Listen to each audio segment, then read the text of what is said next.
Good morning students.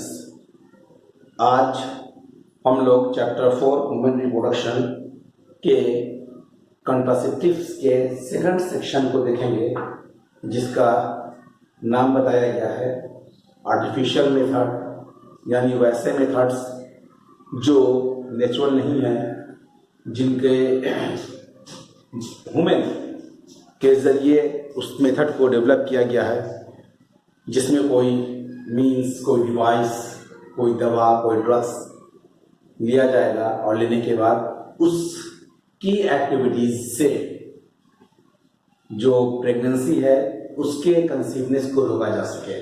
तो ऐसे methods को आर्टिफिशियल मेथड कहते हैं और इसमें बहुत सारे सब पार्ट्स आते हैं। इसका पहला पार्ट आता है बेरियर मेथड। बेरियर मेथड ऐसे मेथड को कहते हैं जिसमें कोई ऐसा डिवाइस और ऑब्जेक्ट होता है जिसके इस्तेमाल से स्पर्म का ट्रांसपोर्टेशन, स्पर्म का इंसेमिनेशन फीमेल के वेजाइनल ट्रैक्ट नहीं होगा। जैसे आप जान लीजिए कि बात करते हैं हम लोग कॉन्डोम्स जो मेल के लिए इस्तेमाल होता है, उसमें क्या होता है कि कॉन्डोम्स एक बलून लाइक स्ट्रक्चर होता है जो पेनिस के ऊपर चढ़ा दिया जाता है, जिससे कि कोपुलेशन और क्वाइटस के वक्त, ऑर्गेजम के वक्त अगर स्पर्म का इजैकुलेशन होता है तो वो उस स्पर्म के उस कॉन्डम के जरिए स्टॉप कर दिया जाएगा, वो फीमेल के जेनरल ट्रैक में डिस्चार्ज नहीं होगा। इसी तरह से फीमेल के लिए भी कुछ डिवाइसेस हैं जो बेरियर मेथड में इस्तेमाल होते हैं। फेम शेड, सर्वाइकल कैप्स, ये सब एग्जाम्पल्स हैं जिसका इस्तेमाल किया जाता है। दूसरा आया इसमें हम लोगों का बेरियर मेथड के बाद केमिकल मेथड। केमिकल मेथड्स ऐसे मेथड हैं जिसमें केमिकल्स का इस्तेमाल से फोम और जेल का फॉर्मेशन किया जाता है और सेक्सुअल एक्टिविटीज से पहले वो फोम या जेल फीमेल अपने वेजाइनल ट्रैक्ट पर लगा लेती हैं, जिससे कि स्पर्म और ओवम की एक्टिविटीज को सप्रेस किया जा सके, रोका जा सके। आमतौर पे इसमें लैक्टिक एसिड, बोरिक एसिड ये सब पाया जाता है। नेक्स्ट है इंट्रायूटेराइन डिवाइसेस।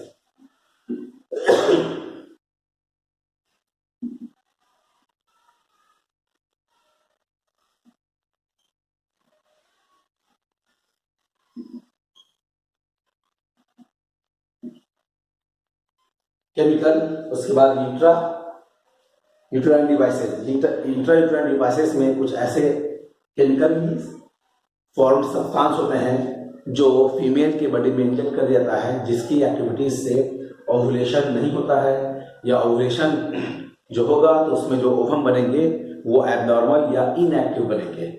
इसके एग्जाम्पल आते हैं copper T.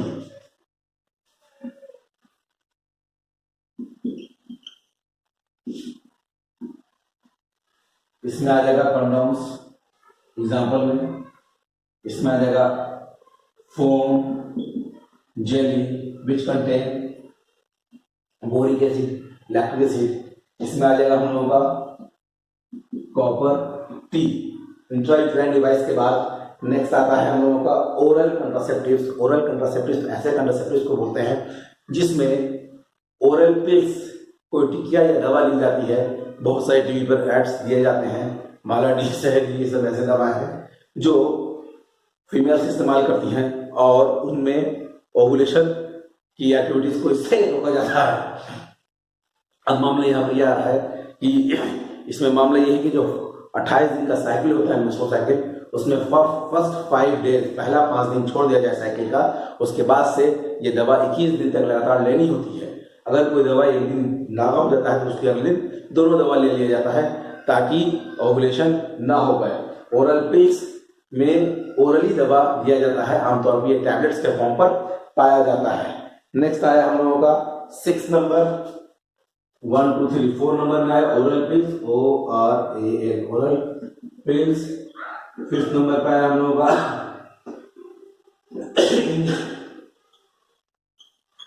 Injectable injectable contraceptive का मतलब ये हो गया कि इंजेक्शन के जरिए वुमेन फीमेल्स में कंट्रासेप्टिव मेडिसिन और दवा को इंसर्ट कर देना, डाल देना, यानी इंजेक्शन ले लेना। आमतौर पे कहा जाए तो इंजेक्शन के फॉर्म पर इंजेक्शन ले लेना, ताकि उस इंजेक्शन में जो एबिलिटी होती है उस एबिलिटी के मुताबिक बड़ी आसानी से उतने रोज तक, उतने महीने या साल, 3 महीने का, 6 महीने का, 1 साल का तक के लिए इंजेक्शन आता है कि अगर एक इंजेक्शन ले लिया जाए तो 3 महीना या 6 महीना या 9 महीना या 1 साल तक ओवुलेशन नहीं होगा। तो जब ओवुलेशन नहीं होगा तो स्पर्म सफ्यूज भी नहीं रहेगा। दैट मीन्स कि इंजेक्टेबल कंट्रासेप्टिव्स वैसे कंट्रासेप्टिव्स हैं जो इंजेक्शन के फॉर्म में उपलब्ध होते हैं, इंजेक्शन के फॉर्म में मौजूद होते हैं, और उनको फीमेल्स इंजेक्शन के तौर पर इस्तेमाल करती हैं, जिसमें जितनी एबिलिटी होती है, जितना उसका पावर होता है, उतना रोज तक वो इंजेक्शन फीमेल्स में ओवुलेशन को रोक देता है। नेक्स्ट आ रहा है हम लोगों का इम्प्लांट्स।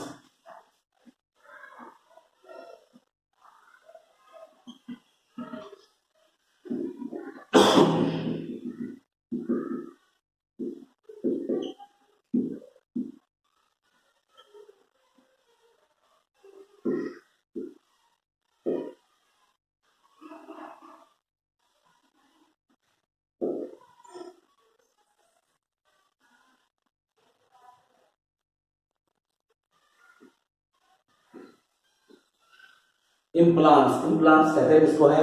आमतौर पर इम्प्लांट्स जो है उसका formation boric acid, lactic acid या अलग अलग केमिकल्स के कॉम्बिनेशन से बनाया जाता है। ये मैच बॉक्स की तीली की तरह होता है और इसका स्ट्रक्चर जापानीज ट्रायंगल की तरह होता है। इसमें जितना तीली रहेगा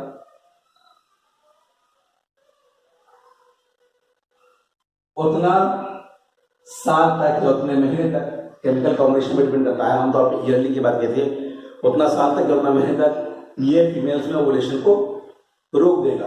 एक तीली मान लीजिए 1 साल के लिए है तो 1 2 3 4 5 6 ईयर्स तक फीमेल्स में ओवुलेशन नहीं होगा, जिससे प्रेगनेंसी नहीं होगी। तो आमतौर पे आजकल जो मार्केट में सबसे ज्यादा यूजेबल इम्प्लांट्स है उसका नाम है नॉर्मेंट, NORMANTS, नॉर्मेंट्स। ये लैक्टिक एसिड, बोरिक एसिड और केमिकल्स के कॉम्बिनेशन से मिलकर बनता है। इसका काम होता है कि ये फीमेल्स में ओवुलेशन को स्टॉप करता है। इसको क्या किया जाता है, इसको फीमेल के जेनेटिक में एक छोटे से ऑपरेशन के जरिए इंसर्ट करा दिया जाता है। इसके बाद आता है इमरजेंसी कंट्रासेप्टिव्स। इमरजेंसी कंट्रासेप्टिव्स कहते हैं किसको है, इमरजेंसी कंट्रासेप्टिव्स ऐसे कंट्रासेप्टिव्स का नाम है जिसमें अगर कोई फीमेल किसी प्रकार का कोई सेक्सुअल एक्टिविटी के लिए प्रोटेक्शन नहीं ले रही है और या उससे कोई सेक्सुअल एक्टिविटीज के लिए जो प्रोटेक्शन लिया जाता है वो मिस कर जाए और उनके पार्टनर और उसके बीच में सेक्सुअल एक्टिविटीज परफॉर्म हो जाए, तो उस वक्त प्रेगनेंसी कंसीव नहीं हो। इसलिए इमरजेंसी के तौर पर जो दवाएं उपलब्ध है, जो मेडिसिन उपलब्ध है, उसका इस्तेमाल करना ताकि प्रेगनेंसी कंसीव ना करे। इमरजेंसी कंट्रासेप्टिव्स क्या करता है, आमतौर पे ये सेक्सुअल एक्टिविटी के 72 घंटे के अंदर लेना होता है। अलग अलग दवा मेडिसिन का अलग अलग इफेक्ट होता है, उसको 12 घंटे के अंदर, 24 घंटे के अंदर लेना पड़ता है। कहने का सेंस ये है कि 72 घंटे के अंदर ये इसका इस्तेमाल करने से प्रेगनेंसी के कंसीव करने का चांसेस बहुत कम हो जाता है। साथ ही साथ जो आजकल मार्केट में उपलब्ध है उसका नाम है morning after pills. Morning after pills ये मार्केट में उपलब्ध है। इसके बाद आता है हम लोगों का नेक्स्ट सर्जिकल मेथड।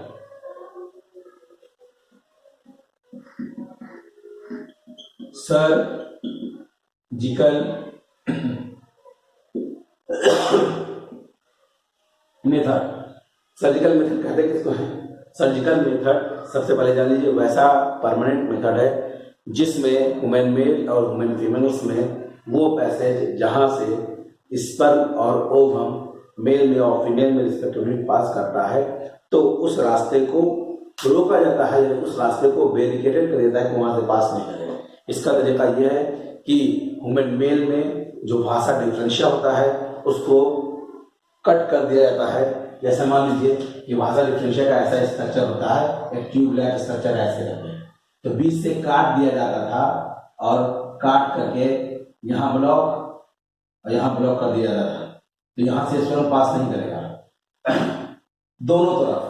लेकिन अब क्या किया जाता है कि काटा नहीं जाता है, क्योंकि कभी कभी इसको फिर से ओपन करना पड़ता है, तो इसको क्या करते हैं, ऐसे रहता है तो यहाँ से मोड़ के गांठ लगा देते हैं। जैसे आप एनालाइज कर लीजिए कि ये कोई ट्यूब है, यहाँ से स्पर्म पास करेगा, इसको काटना नहीं है, इसको ऐसे मोड़ देंगे और मोड़ने के बाद यहाँ पे गांठ लगा देंगे, तो आप देखिएगा कि बड़ी इत्मीनान से यहाँ से स्पर्म आ रहा है, यहाँ गांठ लगा हुआ, आगे पास नहीं करेगा। तो सर्जिकल मेथड में यही होता है कि ह्यूमन में और फीमेल में वो रास्ता जहाँ से स्पर्म और ओवम पास करता है उस रास्ते में बैरिकेडेड लगाना, उस रास्ते को ब्लॉक करना। ब्लॉक करने का तरीका ये है, ब्लॉक करने का तरीका में ऑपरेशन सर्जिकल मेथड है, इसको सर्जिकल मेथड कहते हैं। इसमें मेल के लिए भाषा डिफरेंशिया को टाई अप कर देते हैं, इस तरीके से रास्ता था, इसको मोड़ा, बंद कर दिया। और ह्यूमन फीमेल्स में जो फैलोपियन ट्यूब होता है, ओविडक्ट होता है, उसको भी टाई अप करके बांध दिया जाता है ताकि वहां से ओवम पास ना करे। फीमेल्स में ओविडक्ट को टाई अप करना ताकि ओवम पास नहीं करे, वहां स्पर्म ना पहुंच सके, इस प्रोसेस को हम लोग बोलते हैं ट्यूबेक्टोमी, फैलोपियन ट्यूब से बना। और मेल में जब भाषा डिफरेंशिया को टाई अप करते हैं, इस प्रोसेस को, इस एक्टिविटी को बोलते हैं वैसेक्टोमी। ये मेथोडोलॉजी है जिसके जरिए प्रेगनेंसी को रोका जा सकता है, जिसको ये हम लोग इसके लिए इस्तेमाल करते हैं कंट्रासेप्टिव्स। अब मामला यहाँ पर ये आया कि इसके अलावा एक और मेथड है जिसको कंट्रासेप्टिव्स को शामिल नहीं करेंगे क्योंकि इसमें प्रेगनेंसी कंसीव कर जाता है, लेकिन उसके बाद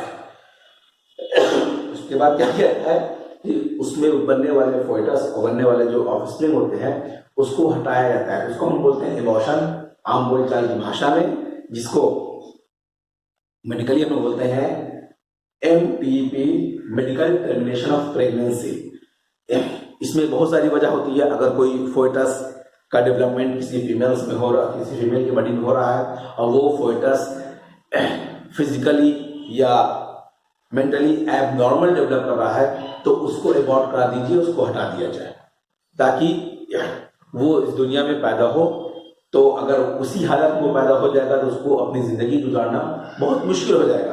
तो भारत में पहले 3 महीने तक ऐसा मामला था कि आसानी से कर सकते हैं, लेकिन अब उसको अमेंड करके 5 महीने तक के फोइटस को एबॉर्ट करने का रूल आ गया है कि बिना उसका सेक्स जेंडर, बिना उसका सेक्स या जेंडर जाने वो लड़का है कि लड़की, आप उसको एबॉर्ट करा सकते हैं। साथ ही साथ ये भी हम लोग जानते हैं कि जो क्रिमिनल प्रोसेस के कोई ऐसा समाज में बुरा काम होता है जिसके जरिए कोई फीमेल्स में प्रेगनेंसी कंसीव कर जाती है, तो उस जरिए भी उसके जरिए जो फोइटस डेवलप करेगा उस फोइटस को भी फ्यूचर में काफी ज्यादा परेशानी होगी। तो इसलिए इस तरह के फोइटस को भी एबॉर्ट कराने का भारतीय संविधान में प्रावधान है।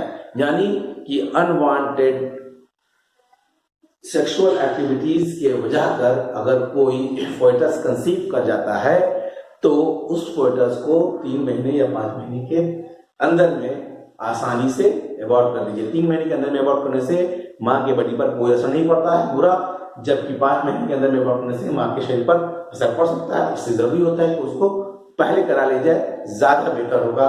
और फिजिकली या मेंटली एबनॉर्मल है बच्चा या किसी प्रकार का और कोई डिफॉर्मिटीज है जिससे जो बच्चे के पैदाइश के बाद बच्चे को फ्यूचर में काफी ज्यादा परेशानी आएगी, वो सर्वाइव नहीं कर पाएगा, तो ऐसे बच्चे को एबॉर्ट करना ही बेहतर है। इसलिए ये कानून भारत में बनाया गया है और इस प्रोसेस को हम लोग बोलते हैं मेडिकल टर्मिनेशन ऑफ प्रेगनेंसी।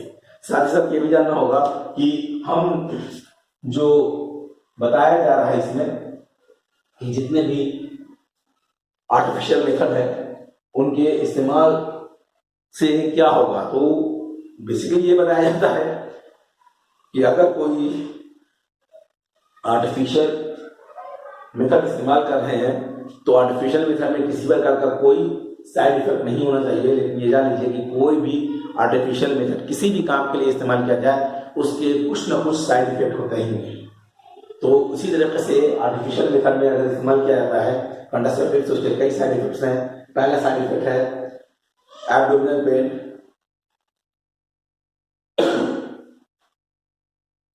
दूसरा साइड इफेक्ट है irregular menstruation cycle, nausea, bleeding etcetera. ये सब ऐसे इफेक्ट्स हैं जो आसानी से होगा इन मेथड्स के इस्तेमाल करने से। ओरल पिल्स हो गया या इंजेक्टेबल कंट्रासेप्टिव्स हो गया, इम्प्लांट्स हो गया, इनके इस्तेमाल से मेंस्ट्रुअल साइकिल का टाइम पीरियड बिगड़ जाता है, यानी कि वो इरेगुलर हो जाता है।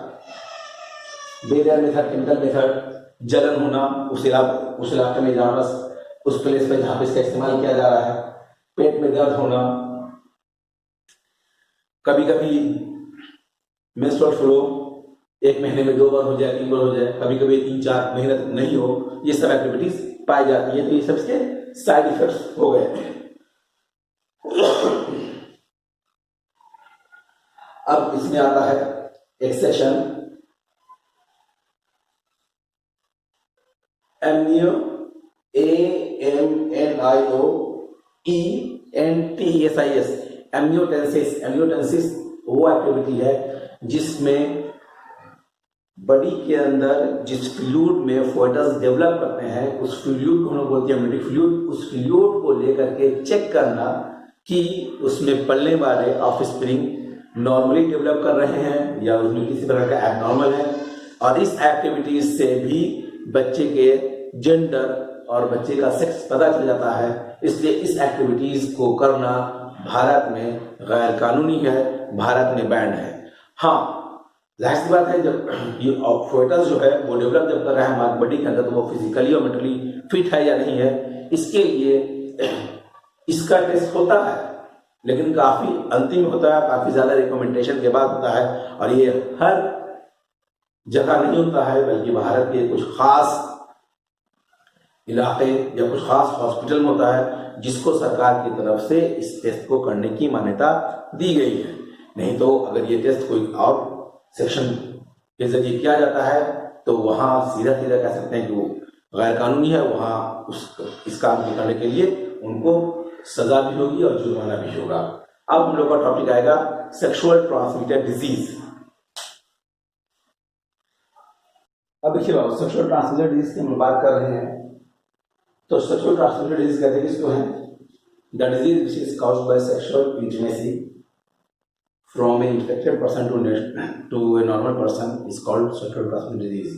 In Hindi it is known as यौन संचारित रोग। वैसे रोग, वैसा बीमारी जो सेक्सुअल एक्टिविटी, लैंगिक क्रिया के कारण एक पर्सन से दूसरे पर्सन को फैलता है, उसे हम लोग सेक्सुअल ट्रांसमिटेड डिजीज कहते हैं। और इसमें कुछ हमने नाम लिखा है, कुछ ऐसे डिजीज हैं जो बैक्टीरिया से फैलते हैं, कुछ ऐसे डिजीज हैं जो वायरस से फैलते हैं, और कुछ ऐसे डिजीज हैं जो प्रोटोजोआ से फैलते हैं। तो पहला जो नाम है ये बैक्टीरियल डिजीज है, यानी कि ये बैक्टीरिया से फैलते हैं। The first name is chlamydia. Chlamydia का सेंस क्या हुआ अगर बात की जाए तो क्लेमीडिया जो है ये बैक्टीरियल डिजीज है। इसमें जो बैक्टीरिया रिस्पॉन्सिबल होता है उसको क्लेमीडिया ट्रैकोमैटिस कहते हैं।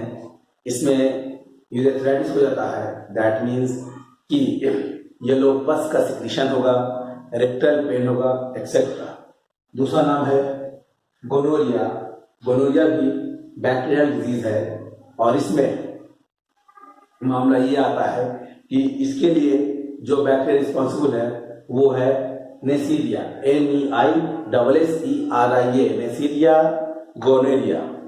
इसमें होता क्या है कि इसमें इन्फेक्शन होता है रेक्टम में, आइज में और थ्रोट में। साथ ही साथ इसके कारण आर्थराइटिस, गठिया भी होता है। नेक्स्ट है हम लोगों का जेनिटल वार्ड्स। जेनिटल वार्ड्स जो है वो बैक्टीरियल नहीं बल्कि वायरल डिजीज है, और इसके लिए जो वायरस रिस्पॉन्सिबल है, जिस वायरस के बिना पर ये बीमारी होती है, उसका नाम है human papilloma, PAPILLOMA, human papilloma. इसमें मामला ये आता है कि छोटे छोटे दाना, रैशेस, वाट्स स्किन पर डेवलप कर जाते हैं, एक्सटर्नल जेनिटल पर डेवलप कर जाते हैं। नेक्स्ट है जेनिटल हेर्पेस, ये भी वायरल डिजीज है, और इसके लिए जो बैक्टीरिया रिस्पॉन्सिबल है उसका नाम है हर्पेस सिम्प्लेक्स वायरस। इसमें पेशेंट के एक्सटर्नल जेनिटलिया पर रेडिश क्लस्टर जमा हो जाता है, रैशेस का या छोटे छोटे दाने का। नेक्स्ट आया सिफिलिस, ये ट्रेपोनेम पैलिडियम से होता है। आमतौर पे ये कह सकते हैं कि माँ से बच्चे को चूमने या मिल्क फीडिंग कराने में भी हो जाता है। नेक्स्ट है ट्राइकोमोनियासिस, ये प्रोटोजोआ डिजीज है, और जिस प्रोटोजोआ से फैलता है उसका नाम है टेट्राफ्लैजिलेट प्रोटोजोआ। ये सब सेक्सुअल ट्रांसमिटेड डिजीज हैं। इसके अलावा एड्स भी सेक्सुअल ट्रांसमिटेड डिजीज है, लेकिन एड्स जो है वो सेक्सुअली ट्रांसमिशन के अलावा 3 और मीन्स है ट्रांसमिशन का। खून का, इन्फेक्टेड खून का चढ़ा देना, इन्फेक्टेड नीडल्स और रेजर का इस्तेमाल करना, पैदाइश के वक्त माँ से बच्चे को हो जाना, ये सब भी एड्स के ट्रांसमिशन की वजह है। इसलिए सेक्सुअल ट्रांसमिटेड डिजीज में स्पेशलाइज्ड एड्स को नहीं लिखते हैं। हाँ, एड्स के ट्रांसमिशन में इसको जरूर लिखेंगे कि सेक्सुअल इंटीमेसी की वजह पर एड्स जो है पर्सन टू पर्सन फैलते हैं। इसके बाद आता है बाबू हम लोग का टॉपिक इनफर्टिलिटी। इनफर्टिलिटी मेल और फीमेल, इसके 2 पार्ट हो जाएंगे। इनफर्टिलिटी कहते हैं इसको है वैसी पर्सन्स या वैसे कपल्स में इनफर्टिलिटी पाई जाती है जो आफ्टर मैरिज 2 साल तक बिना किसी प्रोटेक्शन के सेक्सुअल एक्टिविटीज को परफॉर्म करें, और फीमेल में किसी प्रकार का कोई प्रेगनेंसी कंसीव ना हो, तो इस टेंडेंसी को, इस अवस्था को हम लोग इनफर्टिलिटी कह सकते हैं। 2 साल तक आफ्टर मैरिज किसी कपल्स में सेक्सुअल एक्टिविटीज बिना किसी प्रोटेक्शन के परफॉर्म किया जाए, उसके बावजूद फीमेल्स में अगर प्रेगनेंसी कंसीव नहीं करते हैं, तो इसे हम लोग इनफर्टिलिटी कहते हैं। इनफर्टिलिटी के लिए जितना फीमेल जिम्मेदार होती हैं उतना ही मेल्स भी जिम्मेदार होते हैं, यानी both are responsible for infertility. Male में इनफर्टिलिटी का सेक्शन क्या होगा, फीमेल में इनफर्टिलिटी का सेक्शन क्या होगा, दोनों अभी हम लोग देखेंगे। इनफर्टिलिटी में इनफर्टिलिटी मेल सबसे पहला टॉपिक आ जाएगा। इनफर्टिलिटी इन मेल्स सबसे पहला टॉपिक आएगा, और इसमें हम लोग जानेंगे कि इनफर्टिलिटी इन मेल्स कैसे होते हैं। तो ये बात हम लोग जानते हैं कि अगर मेल की बात कर रहे हैं तो मेल पर इजैकुलेशन में 3 से 4 ml सीमेन को डिस्चार्ज करता है। इस सीमेन में 200 से 400 मिलियन स्पर्म होने चाहिए, जिसमें 60% नॉर्मल होगा तो फर्टिलिटी नॉर्मल होगा, और उसमें मोटिलिटी भी पाई जाएगी तो फर्टिलिटी को परफॉर्म किया जाएगा, यानी प्रोटेक्शन होगा। लेकिन अगर किसी प्रकार का भी कोई डिफेक्टिव पाया जाता है तो वो इनफर्टिलिटी की तरफ लीड्स करता है। 4 ऐसे सेक्शन हैं जो इनफर्टिलिटी की तरफ मेल को इनफर्टिलिटी ऑफ मेल को इंक्रीज करते हैं। सबसे पहला नाम दिया गया है ओलिगोस्पर्मिया, OLIGOSPRMIA, ओलिगोस्पर्मिया। ओलिगोस्पर्मिया का सेंस क्या होता है, लो स्पर्म काउंट, यानी पर इजैकुलेशन में जो स्पर्म होना चाहिए सीमेन में 200 से 400 ml, अगर उसमें स्पर्म की संख्या कम है, बहुत कम है, तो उसको हम लोग ओलिगोस्पर्मिया बोलेंगे। दूसरा आता है एजोस्पर्मिया। एजोस्पर्मिया का सेंस होता है एब्सेंस ऑफ स्पर्म, स्पर्म ही नहीं होगा, यानी जिसमें स्पर्म बन ही नहीं पा रहा है, दैट इज कॉल्ड एजोस्पर्मिया। तीसरा नाम है एस्थेनोजूस्पर्मिया। स्पर्म बना है, स्पर्म ठीक है, लेकिन स्पर्म को ओवन तक पहुंचने के लिए जो मोटिलिटी, जो उसमें स्पीड होनी चाहिए वो नहीं है, वो मूव नहीं कर पा रहा है, that is called asthenozoospermia, low sperm motility. और चौथा आता है टेराटोजूस्पर्मिया। यानी कि वैसा स्पर्म जो मॉर्फोलॉजिकली डिफेक्टिव है, जिसका स्ट्रक्चर ठीक नहीं है, उसका वैसे ही स्पर्म अगर किसमें पाया जाए तो वैसी अवस्था कहलाएगी defective sperm morphology. Defective sperm morphology known as teratozoospermia. Male में जो इनफर्टिलिटी आती है उसके क्या वजह, क्या रीजंस, क्या वजह है, वही हमको जानना है। Reasons of infertility in males. सबसे पहले लिखा गया क्रिप्टोरचिडिज्म, ये आपको बढ़ाया है। इसमें मामला ये होता है, कि जो ह्यूमन मेल होते हैं उसमें टेस्टिस जो है वो बॉडी के बाहर स्क्रोटम में नहीं आ पाता है, जिससे स्पर्म नहीं बनता है। दूसरा आया एब्सेंस और blockage of Vasa differentia. Vasa differentia ना हो या वासा डिफरेंशिया में किसी प्रकार मस्कुलर पार्ट डेवलप कर जाए जिससे कि उसका रास्ता ब्लॉक कर जाए तो वहां से स्पर्म पास नहीं करेगा। तीसरा loss of ciliary function and sperm mobility. Sperm mobility और सिलियरी फंक्शन का, सिलियरी मसल्स का या सिलिया का फंक्शन रुक जाए due to autosomal recessive disorder. Body के अंदर ही कुछ ऐसा डिसऑर्डर पैदा हो जाए जिससे ये एक्टिविटीज आ जाए, तो यहाँ भी स्पर्म आगे नहीं बढ़ेगा। अल्कोहलिज्म, जो ज्यादा शराब पीते हैं उनके बॉडी में भी अल्कोहल के मौजूदगी बिना पर स्पर्म का फॉर्मेशन नहीं होगा। डेवलपमेंट एंड इजैकुलेटरी डिफेक्ट, सही तरीके से पेनिस का डेवलपमेंट ना हो और वो इजैकुलेट नहीं कर सके स्पर्म को वजाइना के सही पाथ पर, सही रास्ते पर, तो भी स्पर्म नहीं पहुंच पाएगा अपने टारगेट जोन तक। साथ ही साथ गोनाडोट्रोपिन डिफिशिएंसीज, यानी कि जो हमारा हार्मोन रिलीज करता है GnRH, गोनाडोट्रोपिन रिलीजिंग हार्मोन, ये हार्मोन सही मात्रा में अगर रिलीज नहीं करेगा, इसमें डिफिशिएंसी आ जाए तो भी एक्टिविटीज नहीं हो पाएगी स्पर्म के बनने, उसके ट्रांसफर के। तो ये रीजन है जिस वजह से मेल में इनफर्टिलिटी पाई जाती है।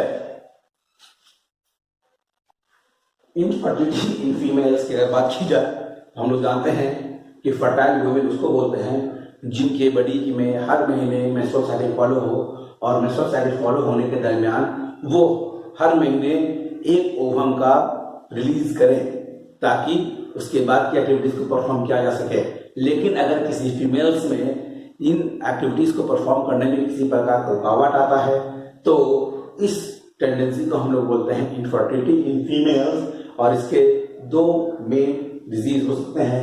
एक का नाम है एनोवुलेशन, मतलब ओवम का ना बनना, ओवम का ना बनना। दूसरा है ओलिगो ओवुलेशन, दैट मीन्स वैसे ओवम का बनना जो मॉर्फोलॉजिकली डिफेक्टिव हो, दैट मीन्स डिफिशिएंट ओवुलेशन, सही तरीके से स्ट्रक्चरल और फंक्शनल ओवम नहीं बनेगा। इसकी क्या वजह है? जैसे रीजन हम लोग देखा मेल में, उसके फीमेल में भी आता है रीजन। पहला रीजन हो गया कि अगर किसी फीमेल में ओवरी के ऊपर एक लेयर आ जाए जिसको सिस्ट बोलते हैं, तो उस लेयर के आने से ओवम का रिलीजिंग नहीं होता है, यानी सिस्ट का फॉर्मेशन होना। दूसरी वजह सही तरीके से कॉर्पस लुटियम और मेंस्ट्रुअल साइकिल का फॉलो नहीं होना। अगली वजह जो हार्मोन है जिसको हम बोलते हैं गोनाडोट्रोपिन रिलीजिंग हार्मोन, ये गोनाडोट्रोपिन रिलीजिंग हार्मोन सही तरीके से रिलीज नहीं हो रहा है, तो इसके बिना पर भी फीमेल्स में ऐसा मामला देखा जाता है। अब मामला ये आया कि रीजन भी देख लिया और परिभाषा भी देख लिया, तो इनका ट्रीटमेंट कैसे होगा। तो ट्रीटमेंट की अगर बात करते हैं तो मेल में ट्रीटमेंट और फीमेल में ट्रीटमेंट थोड़ा अलग होता है। मेल के ट्रीटमेंट्स ऐसे होते हैं जो ओवम, मेल के ट्रीटमेंट ऐसे होते हैं जिसमें अगर स्पर्म कम बन रहा है या टेस्टिस सही स्पर्म नहीं बना पा रहा है तो उनको आइस बाथ लेना होगा, क्योंकि हम जानते हैं कि स्पर्म बनाने के लिए बड़ी टेम्परेचर से कम टेम्परेचर चाहिए और आइस बाथ से बड़ी टेम्परेचर कम होगा जिससे स्पर्म बनने लगेगा। टाइट अंडरगारमेंट्स नहीं पहनना चाहिए, वार्म अंडरगारमेंट्स नहीं पहनना चाहिए, टाइट एंड वार्म, क्योंकि उससे बड़ी टेम्परेचर राइज कर जाता है। तो ये सब ऐसी एक्टिविटीज है जिसके जरिए ह्यूमन मेल में इनफर्टिलिटी को कम किया जा सकता है, जबकि ह्यूमन फीमेल में जो इनफर्टिलिटी डेवलप करती है उसके लिए एक अच्छे मेडिकल डॉक्टर से मिलना होता है, क्योंकि ये फीमेल्स में डॉक्टर्स के इलाज के बिना पर ही होगा। सिस्ट का आ जाना ओवरी के ऊपर, उसको ऑपरेशनल सर्जिकली हटाना पड़ता है। तो ह्यूमन मेल और ह्यूमन फीमेल में दोनों में ट्रीटमेंट है, सही तरीके से अगर ट्रीटमेंट किया जाएगा तो इलाज इसका संभव और पॉसिबल है। हम लोगों को जो टॉपिक आ रहा है उस टॉपिक का नाम है ART, full form assisted reproductive technologies, यानी कि पूरे दुनिया में बहुत सारे ऐसे कपल्स हैं जिनको अपने औलाद नहीं है। इसकी वजह यह है कि सही नॉलेज नहीं होना, साथ ही साथ नॉलेज मिलना तो इतनी देर से मिलना कि वक्त गुजर गया, या फिर मेल और फीमेल में मेल में डिफेक्टिव पाया गया फीमेल नॉर्मल है, या फीमेल में डिफेक्टिव पाया गया मेल नॉर्मल है। तो ये चीजें जब सामने नजर आती हैं, दिखती हैं, तो इस चीजों को सुधारने के लिए जो मेडिकल साइंस ने टेक्नोलॉजी बनाया है उस टेक्नोलॉजी को बोलते हैं ART, असिस्टेड रिप्रोडक्टिव टेक्नोलॉजीज। इसमें मामला ये है कि वैसे कपल्स जो अपने औलाद चाहते हैं और उनमें किसी एक में कोई डिफेक्टिव पाया जाता है तो वो इसके जरिए अपने औलाद पैदा कर सकते हैं। मान लिया जाए कोई कपल्स हैं, उस कपल्स में जो मेल सेक्शन है या जो मेल है जिसको हम लोग आम भाषा में हस्बैंड बोलते हैं, उनमें अगर स्पर्म कम बन रहा है तो वो सही तरीके से वजाइना से होते हुए ओवम तक नहीं पहुंच पाएगा, जहां उसका प्रोडक्शन होगा ओविडक्ट तक नहीं पहुंच पाएगा जहां ओवम वेट कर रहा है। तो तरीका क्या है? तरीका ये है कि स्पर्म को आर्टिफिशियली ले लिया जाता है और उसको नीडल के जरिए उसके वाइफ में, उसके पार्टनर में इंटर कराया जाता है। तो इसको हम लोग बोलते हैं ARH, artificial insemination of husband sperm, artificial insemination of husband AIH। और अगर मान लिया जाए कि मेल हस्बैंड वैसा है जिसमें एकदम स्पर्म नहीं बन रहा है और कोई चांसेस भी नहीं स्पर्म बनने के, तो इस दौरान इस वक्त किया जाता ये है कि स्पर्म जो है वो किसी डोनर से लिया जाता है और उसको फीमेल के बॉडी में इंजेक्ट किया जाता है। तो इस प्रोसेस को बोलते हैं AID, artificial insemination of donor. दूसरा आता है IVF और ET। IVF का फुल फॉर्म होता है इन विट्रो फर्टिलाइजेशन और EV को हम लोग बोलते हैं इम्ब्रियो ट्रांसफर। इसमें मामला ये होता है कि मान लीजिए कि मेल फीमेल दोनों ही नॉर्मल है, लेकिन जो फर्टिलाइजेशन सेक्शन है जिसको हम लोग बोलते हैं ओविडक्ट के पास कोई प्रॉब्लम आ गया है जहां पर फर्टिलाइजेशन नहीं हो पा रहा है, तो इसमें मेल और फीमेल दोनों से गैमेट लेकर के बाहर में फ्यूज कराया जाता है। इन विट्रो फर्टिलाइजेशन, बाहर में फ्यूज कराया गया और उसके बाद जब वो एम्ब्रियो बन गया तो उस एम्ब्रियो को फीमेल के यूट्रस में ट्रांसफर कर दिया, जिसको बोलते हैं ET, एम्ब्रियो ट्रांसफर। कभी कभी ऐसा भी होता है कि मान लिया जाए कि फीमेल में यूटेरस इमैच्योर है या यूटेरस डिफेक्टिव है, तो किसी दूसरे फीमेल्स को हायर किया जाता है। तो वैसी फीमेल्स जो दूसरे के बच्चे को अपने वॉम्ब में, अपने यूट्रस में डेवलप कराती है, उस फीमेल को बोलते हैं सरोगेट मदर। और ये प्रक्रिया, ये प्रोसेस सरोगेसी कहलाती है। इसमें हस्बैंड वाइफ का ही गैमेट्स होता है, लेकिन इसका फोएटस का डेवलपमेंट किसी और फीमेल्स के बॉडी में होता है, क्योंकि जो वाइफ है उसके यूट्रस डैमेज है या उसके यूट्रस फंक्शनलेस है। तो कई ऐसी एक्टिविटीज है जिसके जरिए ये काम किया जाता है। कभी कभी जाइगोट का ट्रांसफर किया जाता है, जिसको बोलते हैं ZIGO कभी कभी गैमेट को ट्रांसफर किया जाता है, इसको बोलते हैं GI, gamete in vitro, GI, FT, gamete intrafallopian transfer, ZI, FT, zygote intrafallopian transfer. ये सब एक्टिविटीज परफॉर्म की जाती है। कहने का मतलब ये हो गया कि इन विट्रो फर्टिलाइजेशन वैसा प्रोसेस है जिसमें बाहर में फर्टाइल करा करके ट्रांसफर किया जाता है फीमेल के बॉडी के अंदर। ये टेक्नोलॉजीज इसलिए डेवलप की गई क्योंकि इसमें जो कपल्स हैं जिनको अपने औलाद नहीं है, वो चाहते हैं कि उनकी औलाद हो, एडॉप्ट ना करें, तो ये सब प्रोसेस के जरिए वो अपने औलाद को पा सकते हैं। The process is called ART, assisted reproductive technologies.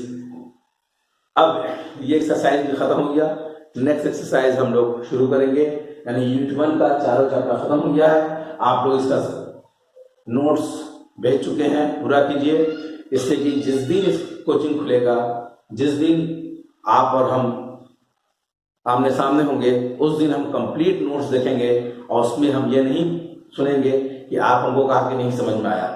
Bar bar her video में कहा गया जो बातें आपको समझ में नहीं आए, जो नोट्स जहाँ पे लिखा हुआ दिक्कत दे रहा है, आप उसको स्क्रीनशॉट लीजिए, उसको भेजिए मेरे पास कि यह क्या लिखा हुआ है, हम उसको सुधार के भेजेंगे। इसलिए आप लोग इस बात को समझिए, कहीं से कुछ रुका हुआ नहीं है। ये न्यूज आ रही होगी कि सिलेबस कम हो जाएगा, ये हो जाएगा, वो हो जाएगा, ये फ्यूचर की बात है। ये बिहार बोर्ड है, CBSE बोर्ड में तो हो भी जाता है, अच्छी बातें कर देगा तो, लेकिन बिहार बोर्ड में आप पुरनका से उठा के पूछ देगा और आप उस वक्त कहिएगा कि ये सिलेबस में नहीं था, तो कोई सुनने उनने वाला नहीं है। इसे नोट्स पूरा कीजिए, कंप्लीट कीजिए। नहीं समझ में आता है व्हाट्सएप के जरिए, वॉइस मैसेज के जरिए, जनरल मैसेज पूछिए, उसको बताया जाएगा, either in chemistry, either in biology, any subject. नहीं तो बाद में अगर मुलाकात होगी और उस वक्त अगर सामने बात आई ये हमको नहीं समझ में आ रहा था, तो क्लास की बात क्लास में देखा जाएगा। आप लोगों को सख्त हिदायत दी जा रही है कि आप लोग नोट्स को कंप्लीट कीजिए, नहीं समझ में आता है उसको हर तरीके से पूछिए। Thank you.